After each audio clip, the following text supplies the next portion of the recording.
ఇప్పుడు హిందీలో కీ కర్ణ చేయుట అనేటువంటి క్రియ యొక్క భూతకాల రూపం గురించి తెలుసుకుందాం. కీ అనేది వాక్యానికి చివరిలో వచ్చినప్పుడు అది క్రియ యొక్క రూపము అని గుర్తించుకోండి. ఇది భూతకాలంలో మాత్రమే వచ్చేటువంటి క్రియారూపం.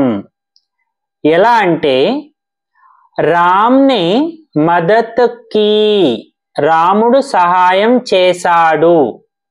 ఇక్కడ కర్ణ అనేది భూతకాలంలో కియా, కియే, కీగా మారుతుంది. ఇక్కడ మనం రామ్ నే మదత్ కీ ఎందుకన్నాము అంటే మదత్ అనేది స్త్రీలింగ ఏకవచన శబ్దం.